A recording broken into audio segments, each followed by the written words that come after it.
Je m'apprête à faire une ascension d'un volcan à 5008. Je suis pas sûr de réussir et je sais pas trop exactement comment on le prononce. Volcan Olagüe. Donc avant, petit préambule, ça faisait une semaine que j'étais entre 3 et 4000 et j'avais fait un sommet à 4008 et un autre à 5100. J'avais vu qu'il y avait un volcan sur ma route juste à la frontière Bolivie-Chili. De chaque côté, la première ville était à plus de 200 km. Mais là, je demande au chauffeur de bus s'il peut me déposer. Il accepte. Je me suis fait embarquer par l'armée et interrogé par les policiers. Et puis finalement, la situation s'est débloquée, ils m'ont laissé partir. Bon, dernier barrage militaire de passer. En fait, c'est parce que le volcan est sur une frontière et du coup, il faut des autorisations et tout ça. Je vais passer la nuit en bivouac, sans tente, à plus de 4000. Donc là, les policiers ils m'ont bien mis en garde contre le froid. Ils m'ont même donné des chaufferettes et une couverture de survie. Ça commence par un immense faux plat. Je sais pas, il fait au moins 8 km. Faux plat montant. Et là, j'ai toutes mes affaires et j'ai 6 litres d'eau. Bon, je vous passerai d'ailleurs comment j'ai vu cette eau.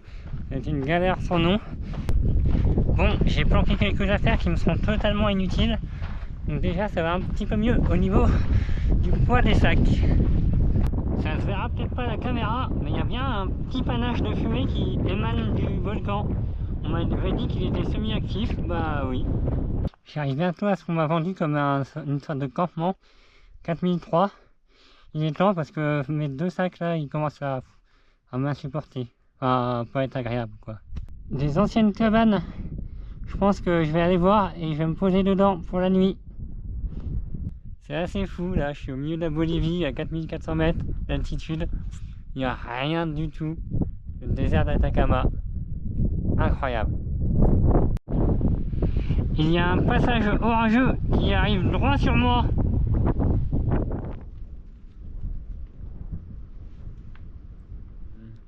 L'orage est passé, le vent s'est totalement arrêté.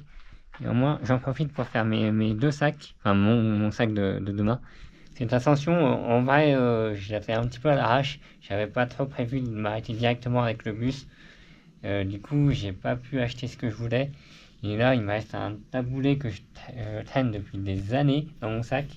Et après, plus rien. Donc demain, je vais avoir faim. Allez, il est 16h ou 17h parce qu'on vient de changer de pays, donc je sais plus. Je me fais mon taboulet et après au lit. Mais la vue, elle est incroyable. C'est dingue. J'ai l'impression que c'est à côté.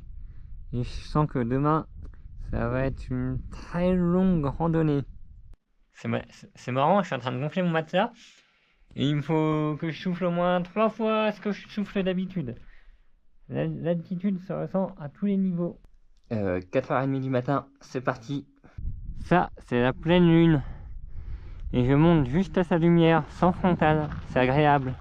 Bientôt 6h, j'en chie quand même plus que ce que je pensais. Au niveau du souffle.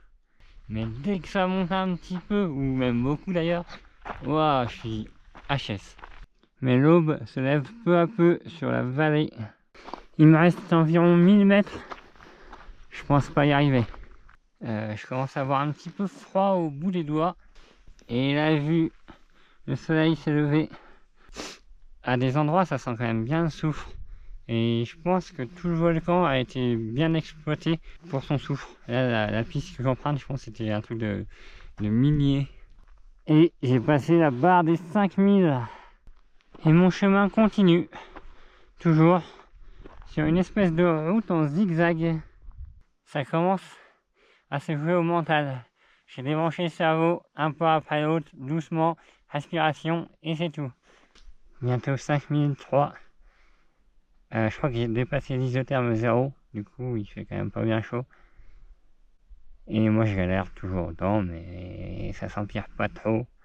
C'est pas souvent, mais je commence à sentir mes jambes physiquement. J'ai pris un médicament là, à 5002, et là je suis à 5004, et j'ai l'impression qu'il fait effet. Genre tout paraît trop simple, du coup je fais quand même gaffe. Le soleil est enfin passé au-dessus du sommet. 5004. Il me reste une grosse ligne droite. Et après, je sais pas. Le vent s'est levé. Par contre, il est dans le mauvais sens. Et ça m'embête. Il va falloir que je monte plus haut pour le choper dans le bon sens. Et je sais pas si je serai capable de monter plus haut. 5005. J'avais pas prévu que le sommet soit en neige. Vraiment, je sais pas où je vais décoller. Parce que le vent est en plus, il vient par là-bas. Bon, bref. Je suis pas au sommet, mais ça me plaît pas trop. Le vent, commence à se renforcer. Et je prends une décision et je vais essayer de décoller par là-bas. Malgré tout, c'est vraiment trop beau. Le cratère là, enfin un des cratères, et marcher sur la neige.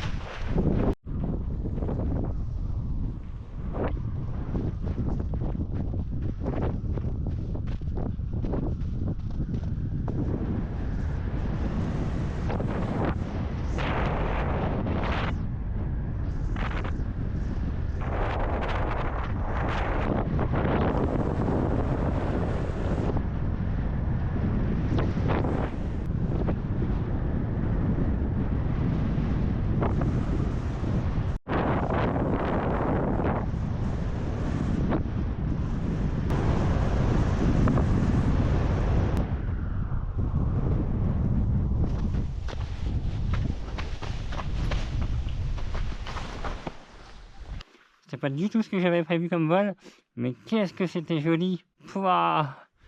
Et le retour, toujours trop long, sur cette immense ligne droite qui mène jusqu'au village. Trop bien, j'ai trouvé des toilettes publiques, il y a des douches qui sont vraiment classe, il y a même de l'eau chaude. Tout bien. Ça se voit qu'on est passé côté Chili, il y a beaucoup plus d'argent. J'ai jamais vu un poste de frontière aussi désert. Il n'y a aucun véhicule qui passe. Oui, donc j'ai demandé, la frontière était bien fermée aujourd'hui. Et là, ça va faire 24 heures que j'ai pas mangé, je commence à avoir faim. Waouh, j'ai vraiment bien dormi.